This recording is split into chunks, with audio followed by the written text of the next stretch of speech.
3rd chapter 25 text number 28 onwards. देवहूतिरुवाच काचित् त्वयि Uchida भक्ति कीदृशी मम गोचरा यया पदं ते निर्वाणम् अंजसान् वासनवा अहम्. देवहूतिरुवाच काचित् त्वयि उचिता भक्ति कीदृशी मम गोचरा यया पदं ते निर्वाणम् अंजसान् वासनवा अहम्. देवहूतिरुवाच काचित् त्वयि उचिता भक्ति कीदृशी मम गोचरा यया पदं ते निर्वाणम् अंजसान् वासनवा अहम्. Devuti Vacha, Devuti said, Kachit, what, Twai, unto you, Uchita, proper, Bhakti, devotional service, Kidrashi, what kind, Mama, by me, Gochara, fit to be practiced, Yaya, by which, Padam, feet, Te, your Nirvanam, liberation, Anjasa, immediately, Anvasanavai shall attain Aham I. Translation and purport by His Divine Grace A.C. Bhaktivedanta Swami Srila Prabhupada. Srila Prabhupada ki jai.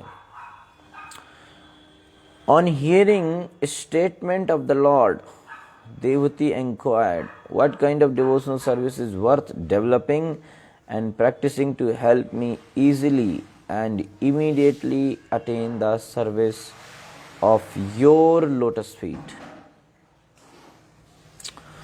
So Devati is saying that before this sloka, Lord Kapila told that among all the paths, bhakti is the topmost. Okay, now she is saying, okay, so bhakti is the topmost, so please tell me which sort of bhakti, what kind of devotional service is worth developing and practicing. What kind of devotional service? So she is asking specifically that what type of bhakti is suitable to you and what is possible for a person like me, by which I can attain your feet full of bliss. I am simple person, I am not such a very great yogi or something. So person like me, what I can perform easily. Okay, so that I can attain your lotus feet, nirvanam.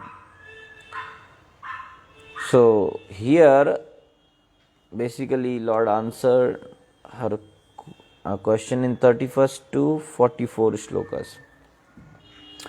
What type of bhakti should I and person like me perform to attain your lotus feet? This is the answer. Purport. So it is stated, this is the question. It is stated in Bhagavad Gita that no one is barred from rendering service to the Lord. So Krishna's service is available for everyone. Everyone can perform devotional service to Krishna.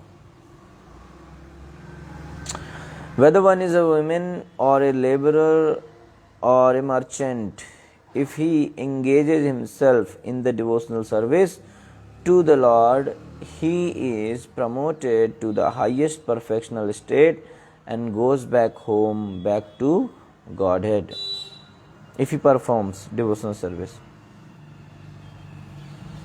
So the devotional service most suitable for different types of devotees determined and fixed by the mercy of the spiritual master.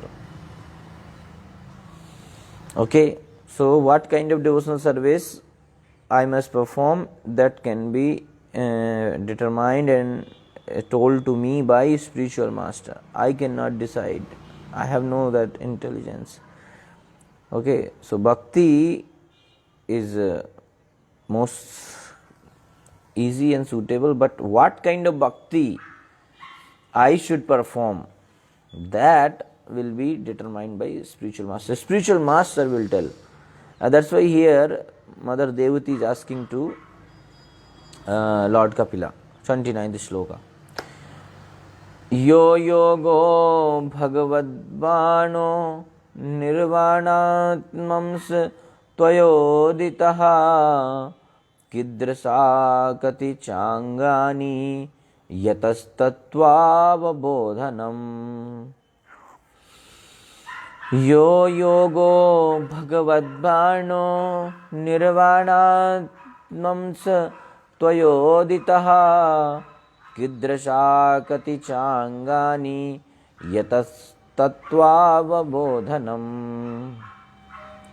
Yo yogo bhagavadvano nirvanatmam satvayoditaha kidrasakati changani yatastattvavabodhanam.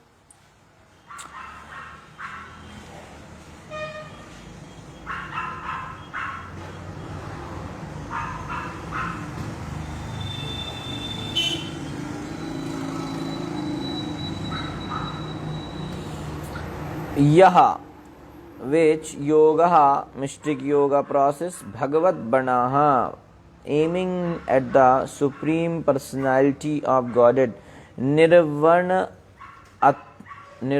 Atman, O embodiment of Nirvana, Tvaya by you, Uditaha, explained, Kidrasaha, of what nature, Kati, how many, Cha and Angani, branches, Yataha, by which, Tattva, of the truth, Avabodhanam, understanding.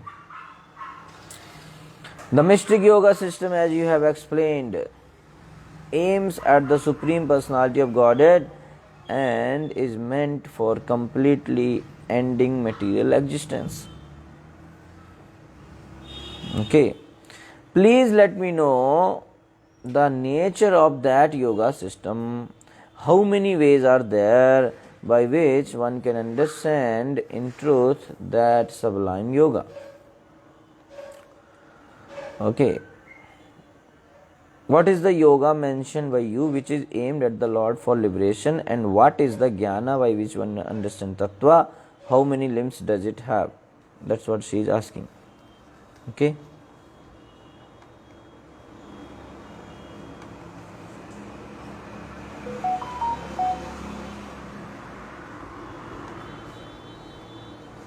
Okay.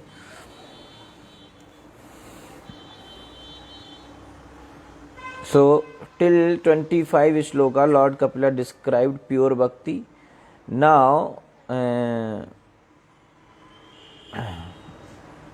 26th and 27th shloka, 26th he spoke Bhakti Mishra Yoga. That means the Bhakti Mishra.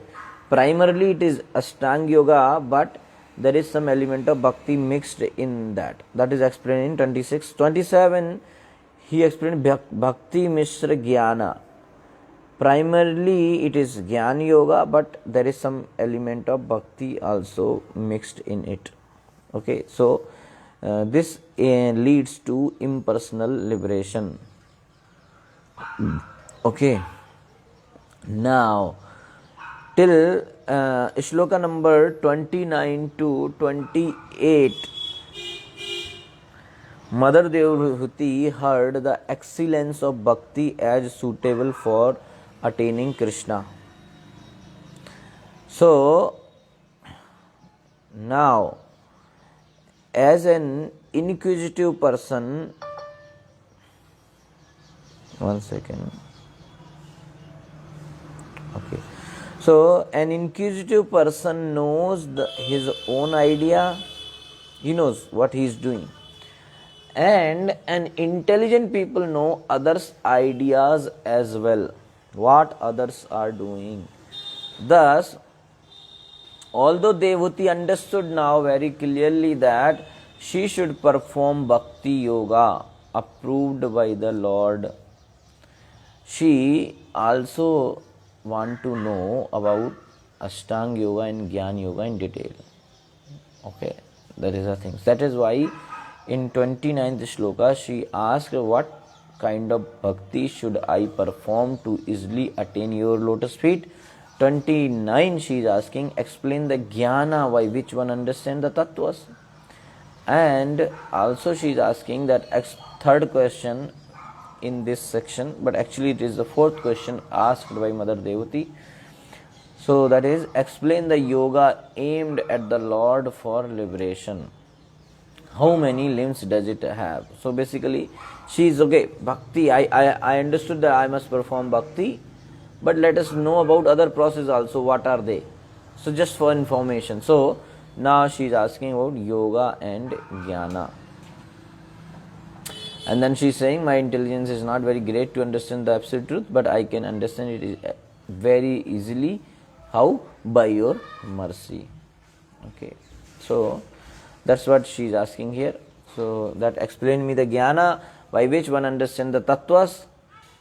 So for explaining this tattvas thing in detail, Lord Kapila will speak 26th and 27th. 2 full chapter. And also she asked also the yoga aimed at the Lord for liberation. That yoga you please tell me. So for answering that yoga, Lord Kapila will speak one more chapter, chapter number 28. Srila Prabhupada is saying in purport that there are different kinds of mystic yoga systems aiming for different phases of the absolute truth. Okay. So the Jnana Yoga system, now different type of yogas are there and they aim at different phase of the Lord. So the Jnana Yoga system aims at the impersonal effulgence of or Lord, or you can say impersonal Brahman realization. Okay. The Hatha Yoga system aims at the localized personal aspect, that is Paramatma feature. So Jnana Yoga aims at Brahman effulgence, impersonal feature of the Lord. Hatha Yoga system aims at localized personal aspect, which is Paramatma feature of the Lord.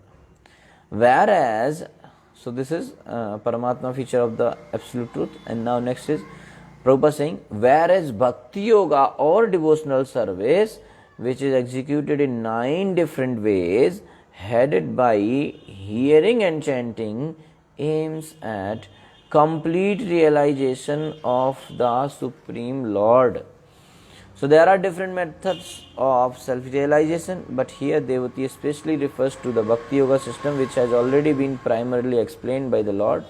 The different parts of the Bhakti Yoga system are hearing, chanting and remembering, offering prayers, worshipping the Lord in the temple, accepting service to Him, carrying out His orders, making friendship with Him, and ultimately surrendering everything for the service of the Lord. So Shravanam, Kirtanam, Smaranam, Vandanam, Archanam and Dasyam, Sakhyam and Vatsalya and Madhurya, like that.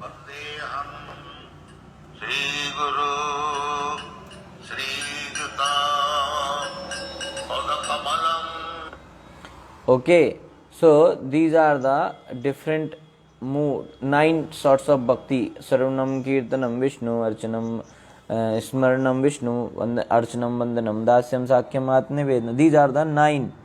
Okay.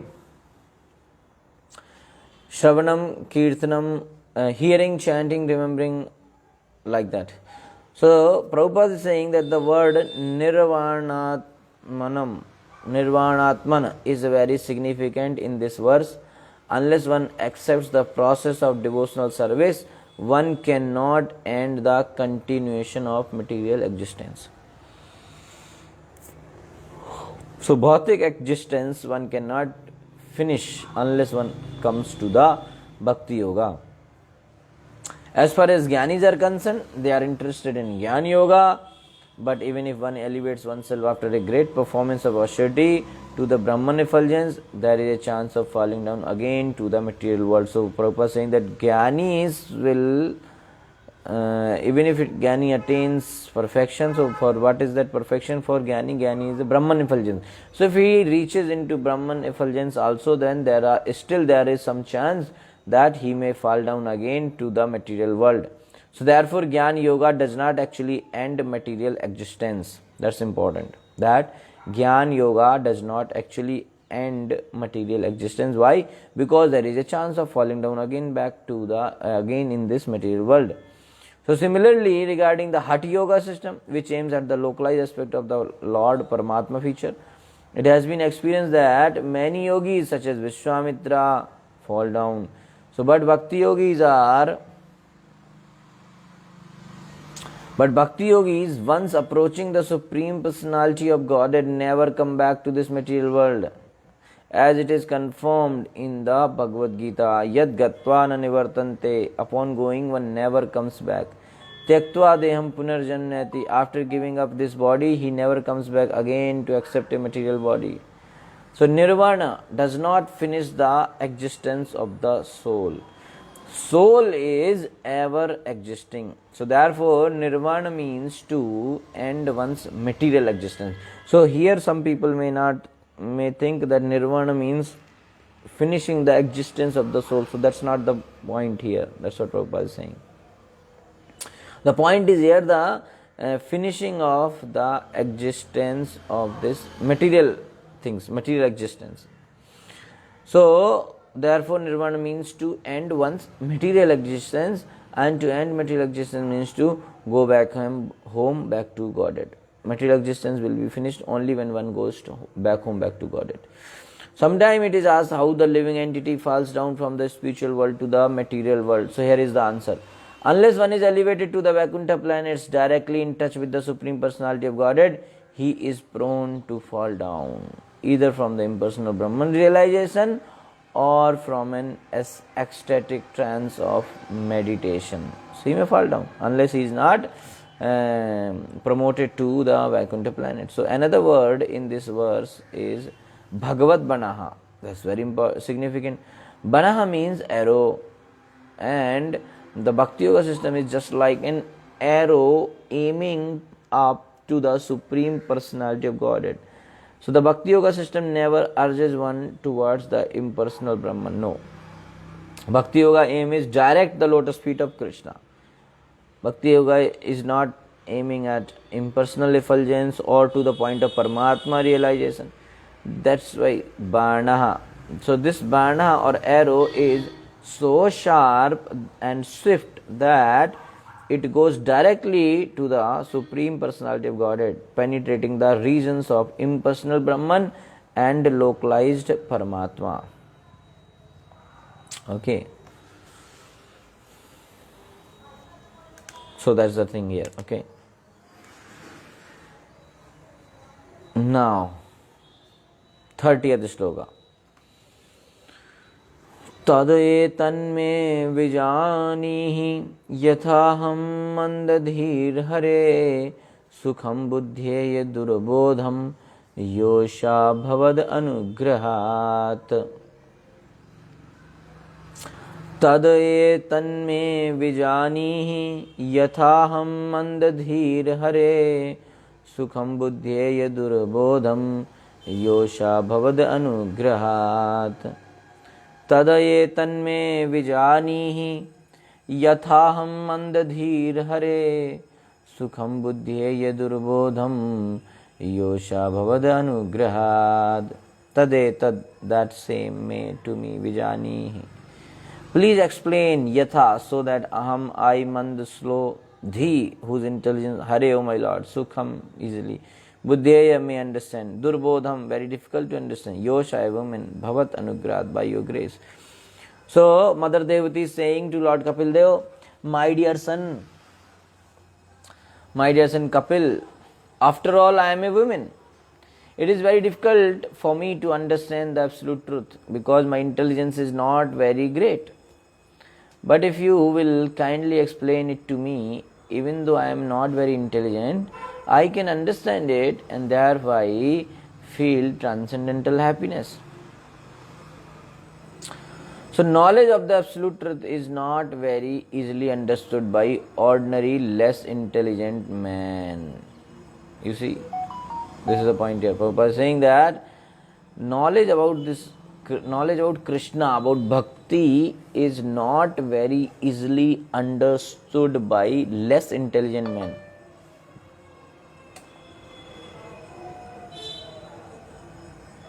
Okay, less intelligent people cannot easily figure out what's happening. But if the spiritual master is kind enough to the disciple, however intelligent the disciple may be, then however unintelligent the disciple may be, then by the divine grace of the spiritual master, everything is revealed. That is why it is said that only by the mercy of Guru one can understand it. So a person may be very unintelligent, but if Guru gives him blessing, he can understand. Vishwanath Chakravarti Thakur therefore says, Yasya prasadat, by the mercy of Yasya prasadat bhagavat prasado yasya prasadan nagati kutopi. By the mercy of the supreme, by the mercy of the spiritual master, the mercy of the supreme personality of Godhead, Bhagavat Prasada is revealed. By the mercy of Guru, Krishna's mercy is revealed. If Guru is not happy, then Krishna is also not happy. So Devati requested her great son to be merciful towards her because she was a less intelligent woman and also his mother. So by the grace of Kapil Dev, it was quite possible for her to understand the absolute truth, even though the subject matter is very difficult for ordinary persons, especially women.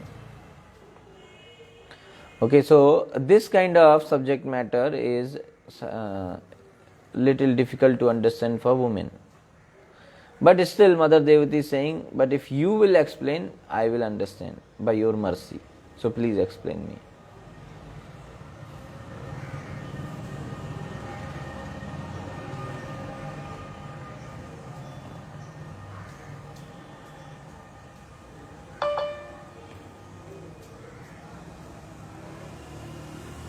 Okay. 31st. Maitreya uvacha viditvartham kapilo maturitham jat sneho yatra tanva bhijata tattvam nayam yat pravadanti sankhyam provach vai bhakti vitana yogam. Maitreya uvacha viditvartham kapilo matur itham jato sneho yatra tanva bhijata tattvamanayam yat pravadanti sankhyam provach vai bhakti vitana yogam. Maitreya uvacha viditvartham kapilo matur itham jata sneho yatra tanva bhijata tattvamanayam yat pravadanti sankhyaṁ provach vai bhakti vitana yogam.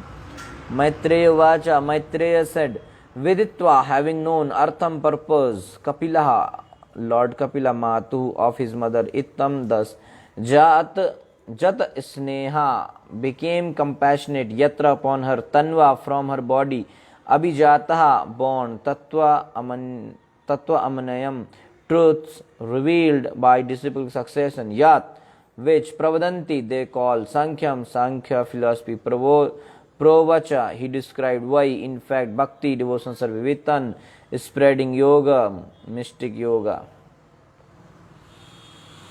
Sri Maitreya said, after hearing the statement of his mother, Kapila could understand her purpose and he became compassionate towards her because of being born of her body. He described so he was her son actually. So he thought, okay, he became merciful and he became compassionate towards her. Why? Because she was his mother.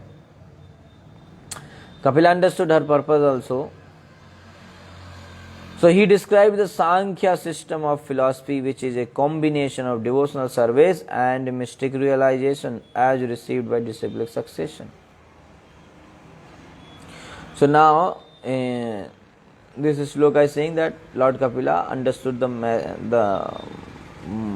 Devati's question, and he described her Sankhya Bhakti Yoga, Sankhya Yoga and Bhakti Yoga. Okay.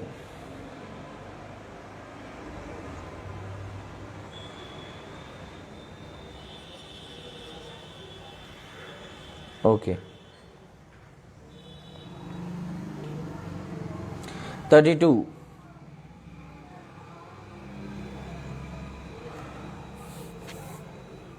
Shri Bhagavan Uvacha Devanam Gunalinganam Anusravika Karmanam Sattva Evaika Manaso Vritti Swabhaviki Tuya Animitta Bhagavati Bhakti Siddher Gariyasi. Shri Bhagavan Uvacha Devanam Gunalinganam Anusravika Karmanam Sattva Evaika Manaso Vritti Swabhaviki Tuya Animitta Bhagavati Bhakti Siddher Gariyasi.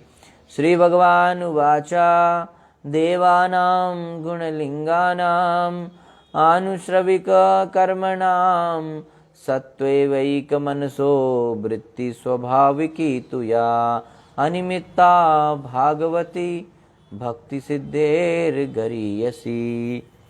Shri Bhagavan Uvacha, the Supreme Personality of Godhead said, Devanam, of the senses or of the presiding deities of the senses, Linganam, which detects sense objects, Anusravika, according to scripture, Karmanam, which work, Sattve, unto the mind or unto the Lord,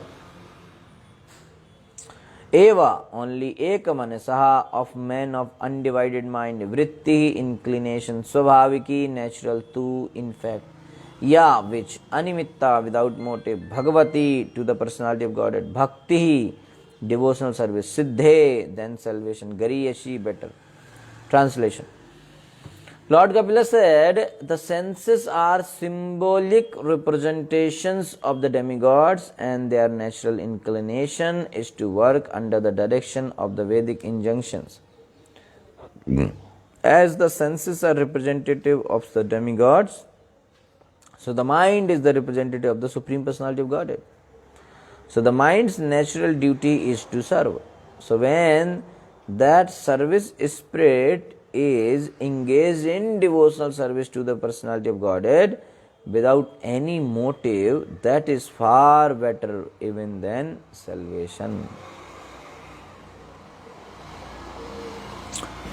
So bhakti means, the summary is here that bhakti performed without material desire is superior to liberation. Purport. The teachings, so Prabhupada is saying that the senses of the living entity are always engaged in some occupation, either in activities prescribed in the injunctions of the Vedas or in material activities. Somewhere or other, the senses are always engaged. The natural inclination of the senses is to work for something, and the mind is the center of the senses. Senses cannot stay idle. They have to do something. They have to be engaged somewhere. Mind is the center. So the important point Prabhupada is saying now, the mind is actually the leader of the senses. Therefore, it is called Sattva.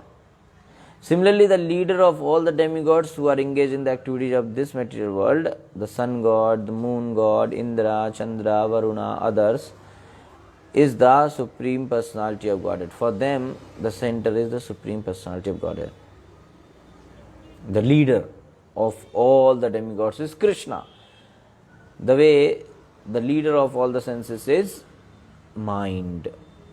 So it is stated in the Vedic literature that the demigods are different limbs of the universal body of the Lord, the Supreme Personality of Godhead.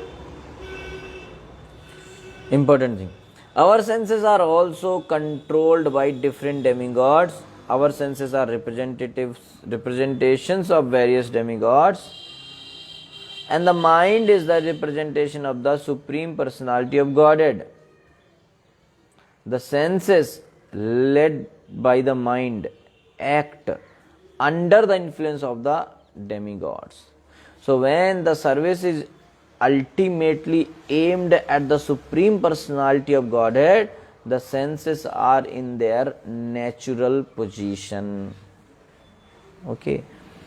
So the Lord is called Rishikesh because he is actually the proprietor and ultimate master of the senses.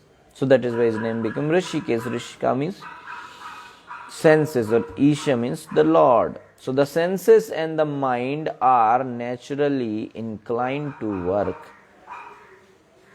They are naturally inclined to work, they will work. But when they are materially contaminated, they work for some material benefit or for the service of the demigods, although actually they are meant to serve the Supreme Personality of Godhead. So here it is said that senses are the representation of demigods, and demigods, the leader of the demigods is Krishna. So, and the senses, the leader of the senses is mind, and mind is a representation of Krishna. So actually the senses should be engaged in the service of Krishna. That is the point. And that is why Lord, because the Lord is because all the senses are supposed to be engaged in the senses, in the service of Krishna. That is why Lord is called Rishikesha, because he is actually the owner, the controller, the leader of the senses. Okay. Proprietor and the ultimate master of the senses. Okay, so the senses and the mind are naturally inclined to work, but when they are made materially contaminated, they work for some material benefit or for the service of the demigods. Although actually they are meant to serve the Supreme Personality of Godhead.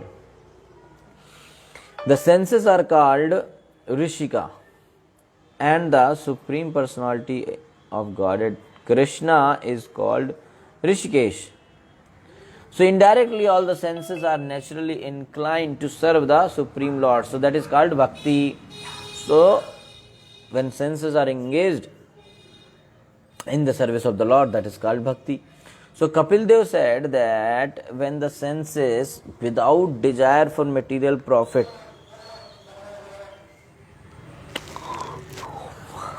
So Lord Kapila is saying that when the senses, without desire for material profit or other selfish motives, are engaged in the service of the Supreme Personality of Godhead Krishna, one is situated in devotional service. First thing is, senses should be engaged. Now where they should be engaged? They should be engaged in the service of Krishna. That is second thing. How they should be engaged? They should be engaged without desire for material profit or any other selfish motives. Third thing. Okay. So senses must be engaged in the service of Krishna and also without desire for any material profit. Okay. So then it is called Bhakti, devotional service. So if senses are engaged in service of Krishna, but one is thinking, okay, I will get some return from it because I am serving in temple, I am serving Krishna, so I will get this much salary, this much money. So this is not here. Why? Because Prabhupada is saying without desire for any material profit or selfish motive, senses are engaged in the service of Krishna. So that is called that one is situated in devotional service. So that spirit of service is far better than Siddhi, salvation. This is very great thing compared to Siddhi and Mukti and other things. This engagement in the service of Krishna. Okay. So bhakti, the inclination to serve the Supreme Personality of Godhead Krishna is in a transcendental position for far better than mukti or liberation. Bhakti is transcendental, so it is very, very great compared to mukti or siddhi. So in this way, bhakti is the stage after liberation. Bhakti is a stage after liberation. So if somebody is engaged in the service of Krishna, he is already liberated. Unless one is liberated,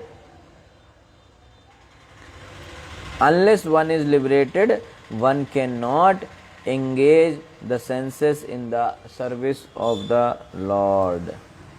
So when the senses are engaged either in material activities of sense gratification or in the activities of the Vedic injunction, there is some motive. But when the same senses are engaged in the service of the Lord and there is no motive, that is called animitta and is the natural inclination of the mind. Okay, so when senses are engaged in some kind of material work, sense gratification or any ritual, so there is some motive behind it. So that is why mind will not be satisfied. Why? Because that is not natural thing for mind. So what is the natural? So when the same senses are engaged in the service of Krishna and there is no motive also, then this is called animitta and this satisfies the mind. Why? Because this is the natural inclination of the mind. So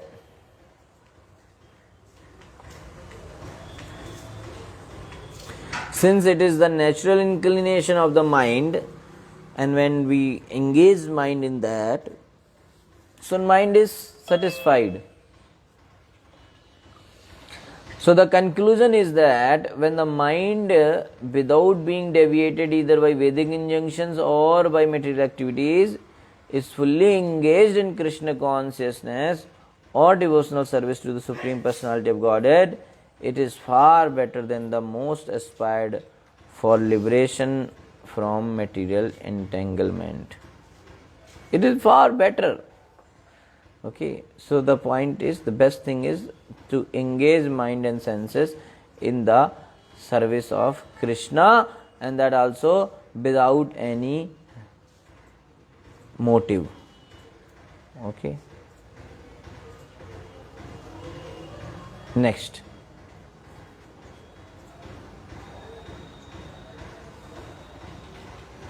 $33, right? 33 only, no?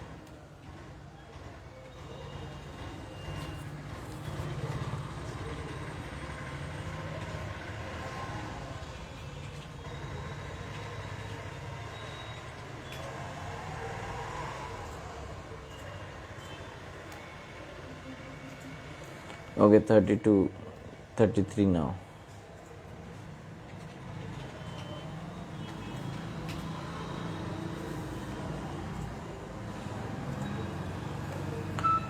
जरयति आसूया कोशं निगृणम् अनलो यथा जरयति आसूया कोशं निगीर्णम् अनलो यथा जरयति आसूया कोशं निगीर्णम् अनलो यथा जरयति dissolves asu quickly, ya which kosam the subject, the subtle body, nigiranam things eaten, anala fire yatha as. Bhakti, devotional service, dissolves the subtle body of the living entity without separate effort. Subtle body, the mind, intelligence, ego. So bhakti dissolves the subtle body of the living entity without a separate effort. There is no separate effort need to be performed. How? Just as fire in the stomach digests all that we eat.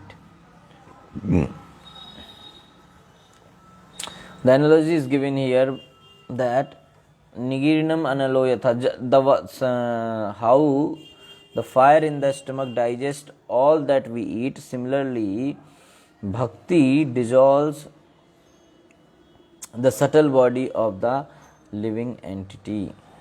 So such bhakti quickly destroys the subtle body. So bhakti purport. Bhakti is in far higher position than mukti because a person's endeavor to get liberation from the material engagement is automatically served in devotional service. Means a person performed in bhakti is automatically liberated. The example is given here that the fire in the stomach can digest whatever we eat. So if the digestive fire is sufficient, then whether we can eat will be digested by the fire in the whatever we can eat will be digested by the fire in the stomach. Okay. So similarly, a devotee does not have to try separately to attain liberation. That very service to the Supreme Personality of Godhead Krishna is the process of his liberation, because to engage oneself in the service of Krishna is to liberate oneself from material entanglement. Automatically, a previous shloka we read now that a person who is engaged in the service of Krishna is automatically liberated. Okay, because bhakti can be, if he is engaged in bhakti means he already crossed the stage of liberation. Sri Bilva Mangal Thakur explained this position very nicely. What is that? He said, if I have unflinching devotion unto the lotus feet of Krishna, the Supreme Lord, then mukti or liberation serves me as my maid servant. The maid servant Mukti is always ready to do whatever I ask. He is saying Mukti, if I have unflinching devotion unto Krishna, the lotus feet of Krishna, then Mukti is standing in front of me with folded hand. What can I do for you, sir? So for a devotee, liberation is no problem at all. Liberation takes place without separate endeavor. Okay, bhakti therefore is far better than mukti or the impersonalist position. Okay, without any endeavor, person will get liberation. That's there. Okay. So bhakti therefore is far better than mukti or the impersonalist position. The impersonalist undergoes severe penances and austerities to attain mukti, but the bhakta simply by engaging himself in the bhakti process, especially in chanting Hare Krishna, Krishna Krishna, Hare Hare, Hare Rama, Rama Rama, Hare Hare, immediately develops control over the tongue by engaging it in chanting and accepting the remnants of food stuff offered to the personality of Godhead. Immediately it happened. Immediately he controlled the senses. As soon as one engages the senses in service of Krishna, immediately senses are controlled. You don't have to do separate effort for controlling the senses. So as soon as the tongue is controlled, naturally all the other senses are controlled automatically. Controlling tongue is very important. Okay. Sevonmukhi jivado swame spurtiyataha. Just by engaging tongue in the service of Krishna, all things are automatically controlled. So sense control is the perfection of the yoga principle. Okay. And one's liberation begins immediately as soon as he engages himself in the service of the Lord. So it is confirmed by Kapil Dev that bhakti or devotional service is gariyasi, more glorious than siddhi, liberation. Okay. So bhakti, engaging in the devotional service of Krishna, is more glorious than Ashtanga yoga or Gyan yoga or this kind of bhakti things, this kind of mukti and other thing. Okay. 34. Third canto, chapter number 25, text number 34.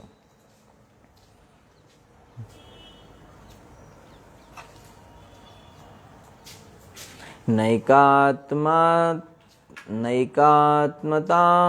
मे स्पृहन्ति केचिन् मत्पाद सेवा विरता मद इहा ये अन्योन्यतो भागवतः प्रसज्य सभा जयन्ते मम पौरुषाणि नैकात्मतां मे स्पृहन्ति केचिन् मत्पाद सेवाभिरता मदीहा ये अन्योन्यतो भागवता प्रसज्य सभा जयन्ते मम पौरुषाणि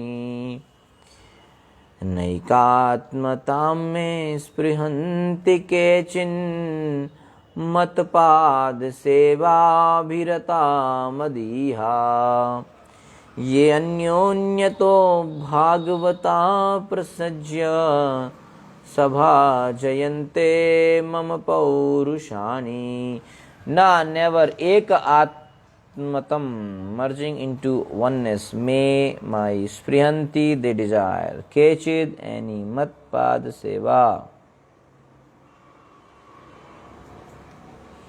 The service of my lotus feet, avirata engaged in me, engaged in mat iha, endeavoring to attain me, ye those who anyonyata mutually, bhagavataha pure devotees, prasajya assembling, sabha jayante glorify, mama my paurushani glorious activities. Translation.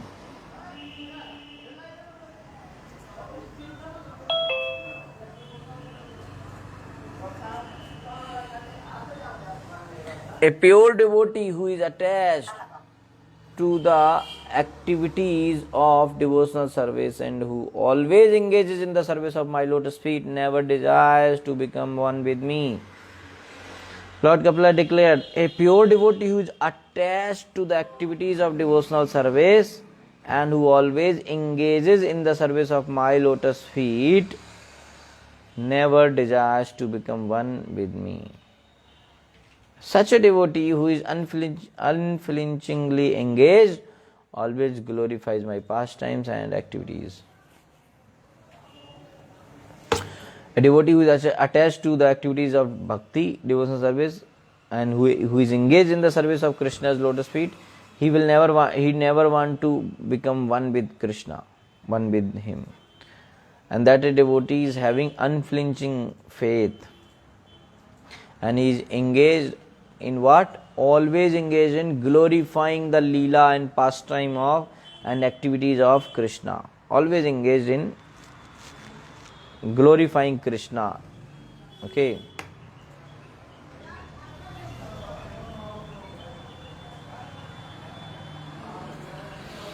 So there are 5 kinds of liberation stated in the scriptures. Prabhupada is saying.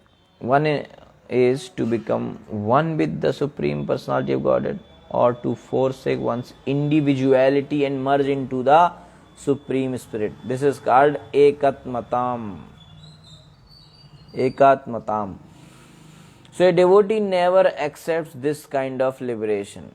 So the other 4 liberations are, one is to be promoted to the same planet as God, Vaikuntha, that is called Salokya, and next is to associate personally with the Supreme Lord, to achieve the same opulences as the Lord, and to attain the same bodily features as the Supreme Lord, Sarupya, Samipya, like that. So a pure devotee, as will be explained by Kapil Muni, does not aspire for any of the 5 liberation. 5 types of liberation are there, and a pure devotee does not aspire for any of the liberation. So he especially despises as hellish the idea of becoming one with the Supreme Personality of Godhead. So out of five, anything, all five liberation he rejects, but he is especially against the first one, merging with the Lord. The pure devotee says it is the hellish condition, worse than hell. What? To become one with the Lord. Sri Prabodhanand Saraswati, a great devotee of Lord Chaitanya, said, Kaivalam narkayate, the happiness of becoming one with the Supreme Lord is, which is aspired for by the Mayavadis, is considered hellish. Okay, this aspiration of merging with the Lord, that is considered as hellish by pure devotees. Kaivalyam narkayate. So that oneness is not for pure devotees.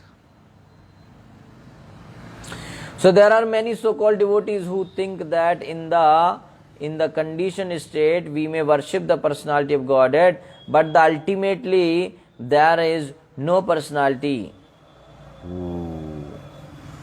There are so-called devotees who think that in the conditioned state we may worship the personality of Godhead, but ultimately there is no personality. They say that since the absolute truth is impersonal, one can imagine a personal form of the impersonal absolute truth for the time being. The absolute truth is impersonal, there is no form, and when there is some requirement, that impersonal thing take a form for time being. But as soon as one becomes liberated, the worship stops. So this is form and everything is here. So one becomes liberated, there is also went in, there is no further activity. So that is the theory put forward by the Mayavad philosophy. Actually, the impersonalists do not merge into the existence of the Supreme Personality, but into his personal bodily luster, which is called the Brahma Jyoti. So they do not merge in Krishna's body, but actually they merge into the impersonal feature, or you can say Brahma Jyoti. Although that Brahma Jyoti is not different from his personal body, that sort of oneness merging into the bodily luster of the personality of Godhead is not accepted by a pure devotee. So pure devotee does not want this. Why? Because the devotees engage in greater pleasure than the so-called pleasure of merging into his existence. Because merging into his Brahma Jyoti, so performing devotional service is a greater pleasure than merging into the Brahma Jyoti. Engaging ourselves in Krishna's service is higher level of pleasure. So the greatest pleasure is to serve the Lord. Devotees are always thinking about how to serve Him. They are always designing ways and means to serve the Supreme Lord, even in the midst of the greatest obstacles of material existence. Okay. So Prabhupada is saying, even in the midst of the greatest obstacle of material existence, devotees are engaged in the service of Krishna. So that's why even when there was this lockdown and other thing, but the devotees in the temple, they were continuously engaged in the service of Krishna, and they were every day decorating the Lord and doing all the services. So the Mayavadis accept the description of the pastimes of the Lord as stories, but actually they are not stories, they are historical facts. So pure devotees accept the narrations of the pastimes of the Lord not as stories but as absolute truth.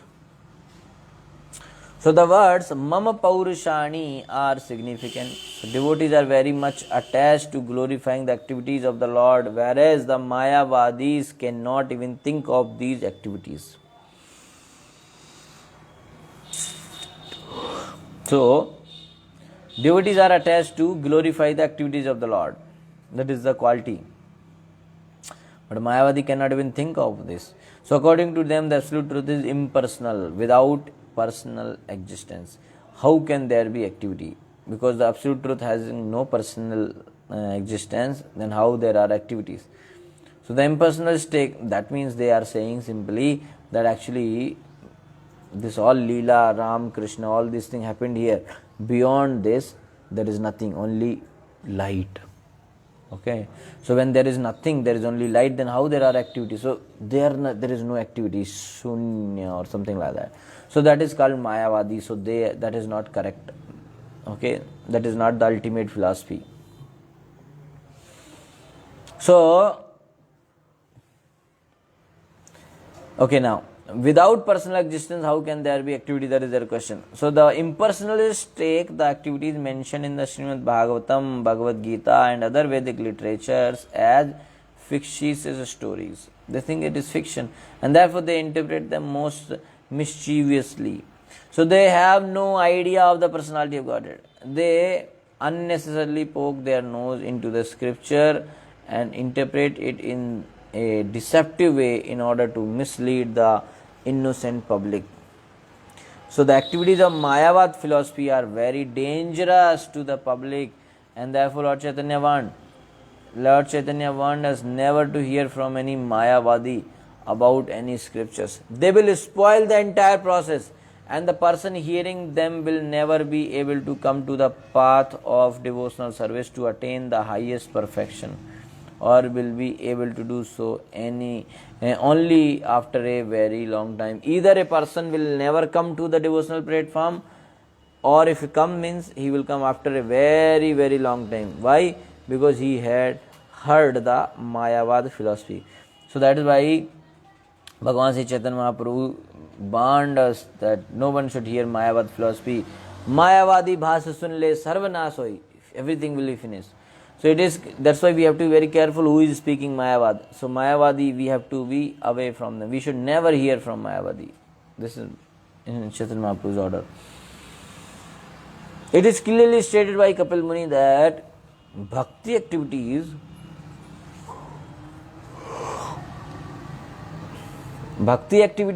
or activities in devotional service are transcendental to mukti. This is called Pancham Purusarth. Dharma, Artha, Kam, Moksha, 4 Purusarthas, and Pancham Purusarth is Bhakti. So generally people engage in the activities of religion, economic development and sense gratification, and ultimately they work with an idea that they are going to become one with the Supreme Lord Mukti. But Bhakti is transcendental to all these activities. All these activities mean Dharma, Artha, Kam, Moksha. So thus the Srimad Bhagavatam therefore begins by stating that all kinds of pretentious religiosity is completely eradicated from the Bhagavatam. Dharma projita kaitavatro nirmatsaranam satam. All these unnecessary pretentious religious activities are not at all included in Bhagavatam. Only pure bhakti. Bhagavatam is about only pure bhakti. So ritualistic activities for economic development and sense gratification, and after frustration in sense gratification, the desire to become one with the Supreme Lord are all completely rejected in the Bhagavatam. Dharma, Artha, Kam, Moksha, everything is rejected in Bhagavatam. The only thing Bhagavatam promotes is bhakti. The Bhagavatam is especially meant for the pure devotees who always engage in Krishna consciousness in the activities of the Lord and always glorify these transcendental activities. So pure devotees worship the transcendental activities of the Lord in Vrindavan, Dwarka and Mathura, as they narrated in the Srimad Bhagavatam and other Puranas. So the Mayavadi philosophers completely reject them as stories, but actually they are great and worshipable subject matters, and thus are relishable only for the devotees. So that is the difference between a Mayavadi and a pure devotee. Okay. So now till 34 we did. 35 onwards we will do tomorrow. So till 44 Lord Kapila will answer the question of Mother Devati. Okay. So we have discussed 4 questions of Mother Devati actually we are discussing answer now, but 4 questions she already asked. There will be 2-3 more questions asked by Mother Devati. Okay, so thank you so much for your time and for your attention. Hare Krishna. Thank you so much. Shri Prabhupada ki jai, Granthras Srimad Bhagavatam ki jai, Anand Koti Vaishnava Vrind ki jai. So if you have any question, you can please ask. Yes.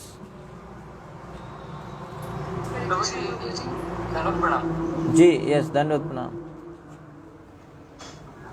वो आपका जो भागवत का 4th canto था ना, 4th canto से sir नहीं, अभी 3 अभी जो चल रहा है 3 का चल रहा है ना, 3rd कैंटो। या actually we just 3rd canto 44 chapter 25 chapter. अच्छा 25 चैप्टर 3rd का। अच्छा 4th से जो वो हिंदी में था 4th का, हिंदी में 4th हो गया है, 5th वी आर कंटिन्यूइंग कर रहे हैं। 5th का कौन सा चैप्टर? आई थिंक 14 और समथिंग, आई डोंट रिमेम्बर। अच्छा इवनिंग को होगा प्रभु जी।